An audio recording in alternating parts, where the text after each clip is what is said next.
প্রিয় শিক্ষার্থী বন্ধুরা, আসসালামু আলাইকুম। আশা করি সবাই ভালো আছেন। আজ আমরা ট্যাক্সেশন ইন বাংলাদেশ বইয়ের কৃষি খাতে আয়, যেটা ধারা হচ্ছে 40 এবং 44, এই অঙ্ক নিয়ে আলোচনা করার চেষ্টা করব এবং দুই একটা অঙ্ক সমাধান করারও চেষ্টা করব। তো প্রথমে আমরা দেখি কৃষি খাতে আয়ের ধারা 40 এবং 44 করণীয়। আসলে কৃষি খাতে আয় আমাদের কি কি করতে বলে, সেটা হচ্ছে প্রথমে আমাদের করতে বলে কৃষিখাতে মোট আয় নির্ণয়, অথবা করতে বলে কৃষিখাতে করযোগ্য মোট আয় নির্ণয়। এখন এই দুটোর পার্থক্য কি? পার্থক্য হচ্ছে, যখন আপনাকে বলবে যে কৃষিখাতে মোট আয় নির্ণয় করুন, তখন আপনাকে কৃষিখাতের যে আয়গুলো আছে সেইগুলোই দেখানো লাগবে। কিন্তু যখন আপনাকে বলবে যে করযোগ্য মোট আয় নির্ণয় করুন, তখন আপনাকে কৃষিখাতে আয় ছাড়াও যদি অন্য কোনো আয় থাকে সেগুলো আপনাকে দেখানো লাগবে। আশা করি ব্যাপারটা বুঝতে পারছেন। এরপরে আসি যে একটু আগে যে বললাম যে কৃষি খাতে আয় ছাড়া যে অন্যান্য আয়, সে অন্যান্য আয় দুটো কি? সে অন্যান্য আয় দুটো মূলত চা বাগানের আয় এবং রাবার বাগানের আয়। এই চা বাগানের আয় 60% হচ্ছে কৃষি আয় এবং 40% হচ্ছে ব্যবসায়িক বা পেশা খাতে আয়। আবার রাবার বাগানের আয়ের ক্ষেত্রে একই বিষয়, 60% হচ্ছে কৃষি আয় এবং 40% হচ্ছে ব্যবসায়িক বা পেশা খাতে আয়। তো আমরা এগুলো থাকলে আসলে কি করব? এগুলো থাকলে হচ্ছে দেখেন যে করদাতার কৃষি খাতে আয় ছাড়া যদি অন্যান্য কোনো আয় না থাকে, তবে অঙ্কের শেষে 2 লক্ষ টাকা অকরধার্য দেখাতে হবে। তার মানে শুধুমাত্র যদি কৃষি খাতে আয়ই থাকে, তাহলে কি করতে হবে? তাইলে আমাদের 2 লক্ষ টাকা অকরধার্য দেখাতে হবে। এখন এখানে অন্যান্য খাতে আয় বলতে আসলে কোন দুটাকে বোঝানো হয়েছে? এখানে অন্যান্য আয় খাতে চা বাগানের আয় এবং রাবার বাগানের আয়কে বোঝানো হয়েছে। যদি এই চা বাগানের আয় এবং রাবার বাগানের আয় থাকে, তাহলে 2 লক্ষ টাকা অকরধার্য দেখানো যাবে না। আশা করি বিষয়টা বুঝতে পারছেন। তো প্রিয় শিক্ষার্থীরা, আপনারা এখানে একটা চার্ট দেখতে পাচ্ছেন। আমরা যদি এই চার্টটাকে একটু ভালো করে ফলো করি, তাহলে কৃষিখাতে আয় আমাদের জন্য অনেক সহজ মনে হবে। তো এই চার্টটা আপনাদের মুখস্থ করার দরকার নেই, বাট আপনারা যদি একটু দেখেন যে বিক্রয় এবং টার্নওভারের ভিতর কি কি আছে, যে ধান, গম, ভুট্টা, পাট, অন্যান্য শস্য বিক্রয়। আচ্ছা, এই শস্য, এই যে যে পাঁচটা আমি দেখাইছি, এই পাঁচটার দিকে একটু আলোকপাত করতে হবে, কারণ এই পাঁচটা হচ্ছে শস্য খাতে আয়। পাঁচটা কি? শস্য খাতে আয়। এরপর আছে চা বাগানের আয়, রাবার বাগানের আয়, তারপর আপনারা অনেক আয় এখানে দেখতে পারবেন। এগুলো মুখস্থ করার দরকার নেই, জাস্ট একটু দেখার জন্য দেখতে পারেন যে একজন ব্যক্তির কৃষি খাতে আয়ের ভিতরে কি কি আয় থাকতে পারে। আমাদের দেখতে হবে যে এটা উৎপাদন খরচ। যদি বলা থাকে যে এই ব্যক্তি যথাযথ হিসাব সংরক্ষণ করেন, মানে সে যে কৃষি খাতে আয় করে এবং তার সব হিসাব একদম পাকাপোক্তভাবে সে সংরক্ষণ করেন, তাহলে তার এই উৎপাদন খরচের ভিতরে আসলে কি কি থাকতে পারে? এই চাষাবাদ থাকতে পারে, বীজ ও সার, পরিবহন, প্রক্রিয়াজাত, এগুলা আপনাদের উৎপাদন খরচের ভিতর পড়ে। কিন্তু যখন বলবে যে এই ব্যক্তি যথাযথ কোনো ব্যয় হিসাবভুক্ত করে না, তখন আমাদের উৎপাদন খরচ মূলত 60% দেখাতে হবে। কতটুকু দেখাতে হবে?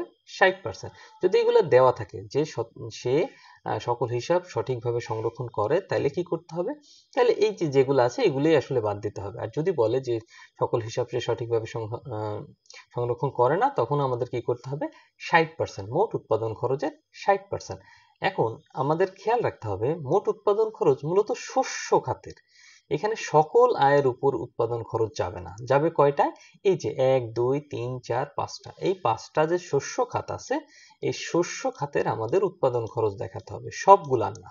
এই শস্য খাত আপনারা একটু ভালো করে দেখবেন যে শস্য খাত কোনগুলা। ধান, গম, ভুট্টা, পাট, অন্যান্য রবি শস্য, এগুলো আসলে শস্য খাতের আয়। এরপর আসি আমাদের অনুমোদিত খরচ। এছাড়াও একজন ব্যক্তির কৃষিখাতে আয় থেকে বিভিন্ন অনুমোদিত খরচ থাকতে পারে। এগুলো আপনারা একটু ভালো করে দেখে নেবেন। আমি বারবার বলতেছি, এগুলো মুখস্থ করার দরকার নেই, কারণ এগুলো সবগুলো আমাদের অঙ্কে প্রয়োজন হয় না। তো আমরা অঙ্কের একদম শুরুতে আলোচনা করেছিলাম যে অকরধার্য কিভাবে যাবে, যে কি করদাতার কৃষি আয় ব্যতীত অন্য কোনো আয় না থাকলে। যদি তার কৃষি আয় শুধু থাকে, তাহলে কি হবে? 2 লাখ টাকা সর্বোচ্চ অকরধার্য করতে হবে। এখন কৃষি আয় ছাড়া অন্যান্য আয় কি? অন্যান্য ওই যে বললাম যে চা বাগানের আয়, রাবার বাগানের আয়, এগুলোই মূলত আসলে কৃষি আয় ছাড়া অন্যান্য আয়। আশা করি ব্যাপারটা সবাই বুঝতে পারছেন। তো আমরা যদি একটা অঙ্কে চলে যাই সমাধান করার জন্য, দেখি কতটুকু সমাধান করা যায়। প্রিয় শিক্ষার্থী বন্ধুরা, যদি দেখেন যে আমরা ন্যাশনাল ইউনিভার্সিটি বিবিএ 2011 সালে যে অঙ্কটা এসেছে কৃষি খাতে, সেটা যদি একটু সমাধান করার চেষ্টা করি। নিম্নলিখিত তথ্যাবলী হতে মিস্টার ফুয়াদের 2023-24 আয় বর্ষে কৃষি খাতে মোট আয় নির্ণয় করো। তো আমরা প্রথমেই আছে ধান বিক্রয় প্রতি মণ 700 টাকা করে 20 মণ। তাহলে আমরা লিখলাম ধান বিক্রয় 20 টাকা করে 700 মণ কত টাকা? 14,000 টাকা। তো আপনারা আগে বিগত যে চ্যাপ্টার আমরা করেছি বেতন খাতায়, ওখানেও যেভাবে লিখতাম এখানেও লিখবো। করদাতা মিস্টার ফুয়াদ, করবর্ষ, আয়বর্ষ, কৃষি খাতে মোট আয় নির্ণয়। আর করবর্ষ থেকে আয়বর্ষ 1 বছর কম হয়, সেটা আপনারা ভালো করে জানেন। তো আমরা প্রথম যথারীতি শিরোনাম দিব কৃষি খাতে আয় ধারা 44। 1 নম্বরে দেখব বিক্রয় টার্নওভার প্রাপ্তি। এটা একটা শিরোনাম, বিক্রয় টার্নওভার প্রাপ্তি। তাহলে ধান বিক্রয়টা আমরা দেখালাম। এরপর আছে পাট বিক্রয় প্রতি মণ কত টাকা? 1000 টাকা দরে 25 মণ। তাহলে আমরা দেখলাম পাট বিক্রয় 1000 টাকা দরে 25 মণ কত টাকা? 25,000 টাকা। এখন এই দুইটাই আসলে আমাদের শস্য খাতে আয় ছিল, কারণ চা বাগান আর পোল্ট্রি এগুলো শস্য খাতের আয় না। তো আমরা এখানে দেখিয়ে দিলাম 39,000 টাকা। তারপর লিখলাম চা বাগানের আয়। আর চা বাগানের আয় একটু আগে আমরা আলোচনা করেছি, এটা কত পার্সেন্ট? 60% হচ্ছে আপনার কৃষি খাতে আয়। তাহলে আমরা দেখালাম যে 50,000 60% হয় 30,000। এরপর যদি দেখি পোল্ট্রি ও ডেইরি ফার্মের আয়, সেটা কত? 25,000 টাকা। তো আমাদের মোট আয় কত আসলো? মোট আয় আসলো 94,000 টাকা। তো আমাদের এখানে আসলে সে বলেই নাই যে সে যথাযথ কোনো হিসাবের বই সংরক্ষণ করে কিনা। তো সংরক্ষণ না করলে আমরা জানি যে এটা কতটুকু দেখাতে হয়? 60% দেখাতে হয়। কোনটুকুর উপরে? শুধু শস্য। তাহলে শুধু শস্য এসেছে আমার কত? শুধু শস্য এসেছে আমার 39,000 টাকা। এবং তাহলে আমরা উৎপাদন খরচ দেখাবো যে ধান ও পাট 39,000 উপর কয় পার্সেন্ট? 60%, 23,040 টাকা। তাহলে কৃষি খাতায় মোট আয় কত হবে? 70,600 টাকা। একদম ছোট অঙ্ক, আশা করি আপনারা বুঝতে পারছেন। এরপর যদি আমরা পরের অঙ্কে চলে যাই। প্রিয় শিক্ষার্থী বন্ধুরা, ন্যাশনাল ইউনিভার্সিটির বিবিএ এমবিএ সকল সাবজেক্টের পরবর্তীতে আপডেট পেতে এই ভিডিওটিতে লাইক করুন, চ্যানেলটি সাবস্ক্রাইব করুন এবং বেল বাটনে ক্লিক করে রাখুন। তো আমরা যদি পরের আরেকটা অঙ্ক সমাধান করার চেষ্টা করি, যেটা ন্যাশনাল ইউনিভার্সিটি অনার্স বিবিএ 2012 সালে আসছে। এখানে বলছে 2024 সালের 30 জুন তারিখে সমাপ্ত বছরে করিম সাহেবের কৃষিখাতে আয় পাট বিক্রয় প্রতি মণ এত টাকা। তো আমরা যদি একদম নিচে যেয়ে দেখি যে কি বলে, যে করিম সাহেবের করযোগ্য আয় ও কর দায় নির্ণয় করো। এখানে কিন্তু আপনাকে বলে নাই যে কৃষিখাতে মোট আয় নির্ণয় করো, এখানে বলছে করযোগ্য আয় নির্ণয় করো। আমরা যদি করযোগ্য আয় নির্ণয় করি এবং কর দায় নির্ণয় করতে বলছে, তো আমরা সরাসরি অঙ্কে চলে যাব। যে লিখলাম যে করদাতা মিস্টার করিম, করদাতা মিস্টার করিম, করবর্ষ আয়বর্ষ আমরা দেখালাম, করযোগ্য মোট আয়। এরপর আমরা শিরোনাম দেব যে কৃষি খাতে আয় ধারা কত? 40 থেকে 44। তাহলে একটা শিরোনাম দিলাম বিক্রয় টার্নওভার প্রাপ্তি। তো প্রথমেই বলছে যে আমাদের পাট বিক্রয় প্রতি মণ 1000 টাকা। তাহলে আমরা লিখলাম 1000 টাকা। কত মণ? 450 মণ।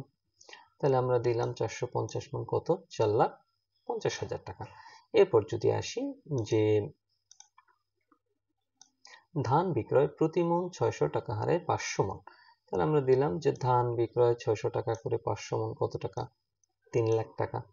এরপর বলছে যে ইক্ষু বিক্রয় 1,50,000 টাকা। এখন প্রিয় শিক্ষার্থীরা, এই ইক্ষু বিক্রয়টা কি শস্যের ভিতরে যাবে না আলাদাভাবে আমরা দেখাবো, সেটার জন্য একটা সুন্দর একটা জিনিস আছে।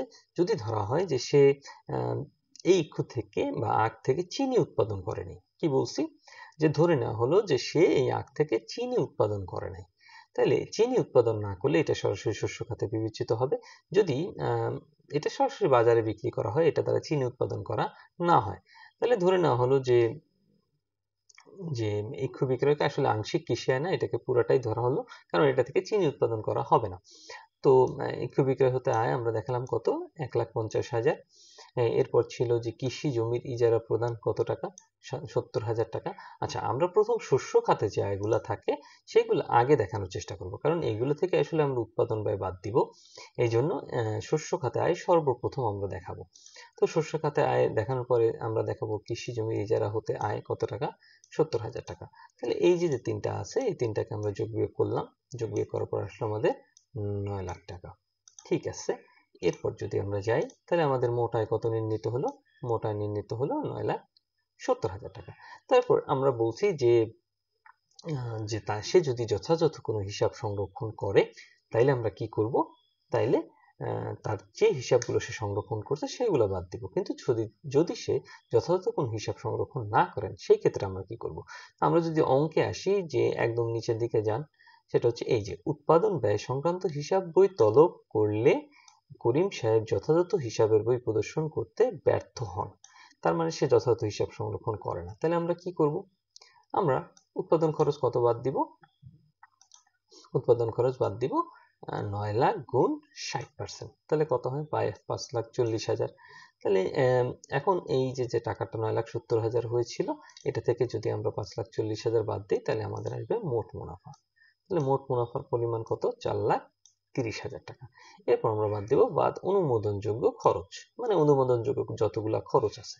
তো আমরা যদি অনুমোদনযোগ্য খরচে যাই তাহলে প্রথমে দেখব যে ভূমি রাজস্ব পরিশোধ কত টাকা? 25,000 টাকা। তাহলে আমরা দেখলাম ভূমি রাজস্ব পরিশোধ 25,000 টাকা। এরপর আছে ইউনিয়ন পরিষদ কর 15,000 টাকা। তাহলে আমরা দেখলাম ইউনিয়ন পরিষদ কর 15,000 টাকা। তারপর শস্য বীমা সালামি 20,000 টাকা। শস্য বীমা সালামি 20,000 টাকা। অনুমোদনযোগ্য অবচয় 15,000 টাকা। তাহলে আমরা দেখলাম অনুমোদনযোগ্য অবচয় 15,000 টাকা। বন্ধকি ঋণের সুদ 8,500। বন্ধকি ঋণের সুদ 8,500। সেচ যন্ত্রের রক্ষণাবেক্ষণ খরচ 12,000। সেচ যন্ত্রের রক্ষণাবেক্ষণ খরচ 12,000। এরপর যদি আমরা অঙ্কে আসি, করিম সাহেবের একটি ওজনকৃত যন্ত্র ছিল যা 30,000 টাকায় ক্রয় করা হয়েছিল। যন্ত্রটি বিকল হয়, ইহা 18,000 টাকায় বিক্রি করা হয়। বিক্রয়ের সময় যন্ত্রটির অবলোহিত মূল্য ছিল 22,000 টাকা। তার মানে সে একটি যন্ত্র কিনেছিল, যখন কিনেছিল তখন মূল্য ছিল 30,000 টাকা, কিন্তু সে বিক্রি করেছে কত টাকায়? 18,000। কিন্তু সে যখন যন্ত্রটি বিক্রি করেছিল তখন এটার মূল্য ছিল কত? 22,000 টাকা। তার মানে 22,000 টাকার যন্ত্রটি সে বিক্রি করেছে 18,000 টাকায়। তার মানে তার অবশ্যই এটা লস হয়েছে, কারণ যেটার মূল্য ছিল 22,000 কিন্তু বিক্রি করেছে 18,000-এ। তাহলে কত টাকা লস? 4,000 টাকা। তাহলে আমরা এখানে দেখাবো কৃষি বিক্রয়জনিত ক্ষতি কত? 4,000 টাকা। তারপর আমাদের এখানে এই যে অনুমোদনযোগ্য খরচগুলো ছিল এগুলো আমরা সবগুলো যোগ করব। যোগ করার পর হচ্ছে 99,500 টাকা। তারপর এই 4,30,000 থেকে 99,500 বাদ দিলে 3,30,000 টাকা হয়। তাহলে এটা হচ্ছে কৃষি খাতে নিট আয়। এখন কথা হচ্ছে আমাদের শর্ত ছিল কি? শর্তটা ছিল এই ব্যক্তির যদি কৃষি খাতে আয় ছাড়া অন্য কোনো আয় না থাকে তাহলে আমাদের 2 লাখ টাকা কি করতে হবে? অকরদার্য দেখাতে হবে। তাহলে আমি বলছিলাম কৃষি খাতে আয় ছাড়া অন্যান্য আয় দুইটা কোনটা? চা বাগানের আয় এবং রাবার বাগানের আয়। তাহলে আমাদের কিন্তু চা বাগানের আয়, রাবার বাগানের আয় এই অঙ্কে নেই। তার মানে আমাদের কি করতে হবে? অকরদার্য দেখাতে হবে। তাহলে আমরা অকরদার্য দেখালাম কত টাকা? 2 লাখ টাকা। খেয়াল রাখতে হবে চা বাগানের আয়, রাবার বাগানের আয় যদি থাকে তাহলে এই অকরদার্য সীমাটা দেখানো যাবে না। ওকে, তাহলে আমরা দেখালাম এবং এটা লাস্টে কর্য বিষয় হলো কত? 1,30,000 টাকা। এখন আমাদের 1 নম্বর যে রিকোয়ারমেন্টটা বলছিল করিম সাহেবের করযোগ্য আয় নির্ণয়, আমরা সেটা করযোগ্য আয়টা নির্ণয় করে দেখালাম।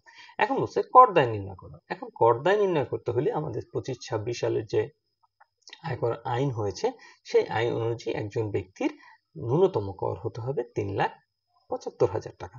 তো তার আয় আছে আসলে 1,30,000 টাকা। তো 1,30,000 টাকা থাকার কারণে এখন আসলে তার কর দায় করার প্রয়োজন নেই। তাহলে আমরা লিখবো যে জনাব করিমের করযোগ্য আয় 3,75,000 টাকা কম হয় কর দায় নির্ধারণ করার প্রয়োজন নেই। এখানে আমরা লিখে দেব কত টাকা? 75,000 টাকা।